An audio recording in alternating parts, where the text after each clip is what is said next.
جنسی بھوک اور دور حاضر کے نوجوان جب کھانا میسر نہ ہو تو انسان اس کے بارے میں خیالی پلاؤ پکاتا ہوا حد سے گزر جاتا ہے، لیکن جو ہی وہ کھانا منہ پہ پہنچتا ہے تو وہی انسان کچھ لمحات کے لیے مایوس ہو جاتا ہے، کیونکہ یہ ذائقہ اس حد تک لطف اندوز نہیں ہوتا جتنا انسان نے سوچ رکھا ہوتا ہے۔ بالکل یہی حال پاکستان میں موجودہ غیر شادی شدہ جوانوں کا ہے۔ جنسی بھوک اس حد تک بڑھ چکی ہے، انہوں نے سیکس کو اس حد تک دماغ پر سوار کر رکھا ہے کہ ان کے خیال میں اس سے بڑھ کر دنیا میں کوئی چیز موجود نہیں، اور عورت کوئی اور مخلوق ہے جس میں کوئی خامی نہیں۔ ان کے خیال میں عورت کا جسم نہیں، کوئی رس ملائی رسگلے جیسی چیز ہے جہاں سے شیرنی ٹپک رہی ہوتی ہے۔ عورت کا جسم اتنا نرم، نازک اور شیشے کے مانند چمکدار اور صاف شفاف ہوتا ہے کہ وہ اسے دیکھ کر اپنے بال سنوار سکتی ہے، بالوں میں کنگھی کر سکتی ہے، لیکن یہ ترسی ہوئی جوان جب پہلی بار کسی عورت کا قرب حاصل کرتے ہیں، چاہے جائز طریقے سے شادی کے بعد یا کسی طوائف کے ذریعے، تب انہیں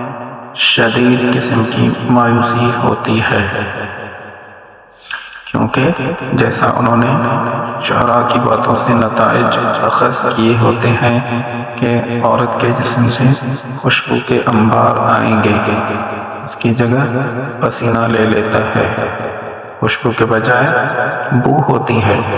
اور سب سے بڑھ کر مزہ بھی رسگلے والا نہیں ہوتا۔ تو ایسے جوانوں کو عورت ذات سے چڑ ہو جاتی ہے، بیوی سے اکتا جاتے ہیں، لڑائی جھگڑے معمول بن جاتے ہیں، کیونکہ جو چاہا وہ تو ملا نہیں، الٹا ذمہ داریوں کا بوجھ سر چڑھ کر مسائل میں اضافے کا سبب الگ سے بن جاتا ہے۔ اس لیے اسلام نے جلدی شادی کا کہا ہے، اس لیے بلوغت کے فوراً بعد نہ بھی ہو تو آج کے دور میں زیادہ سے زیادہ 23 سال، 24 سال یا 25 سال تک کر لینی چاہیے، تاکہ خیالی دنیا میں جینے والے جلد حقیقت سے رجوع کرتے ہوئے ازواجی زندگی کا اصل لطف لے سکیں، جو صرف سیکس نہیں بلکہ ایک ایسے ہمسفر کا ساتھ ہے جو قبر تک نصیب ہوتا ہے، ایسا ساتھ جو زندگی کو لطف بنا دیتا ہے، ایسا ساتھ جو اس وقت بھی ساتھ ہوتا ہے جب سارے ساتھ ماں باپ، بھائیوں بہنوں سمیت سب ساتھ چھوڑ جاتے ہیں۔ سیکس، رومانس وغیرہ بس 10 یا 15 یا زیادہ سے زیادہ 1 گھنٹہ ہوتا ہے، باقی 23 گھنٹے آپ نے ایک دوست کے ساتھ ہونا ہوتا ہے۔ اب یہ آپ پہ ہے کہ آپ نے اپنے نصیب میں کیا لکھا ہے۔ ایسے بہترین ٹاپکس پہ ویڈیو بنا رہا ہوں، برائے مہربانی میرا چینل سبسکرائب کریں اور لائک کریں اور شیئر کرنا نہ بھولیں، اور کمنٹ ضرور کریں۔ شکریہ۔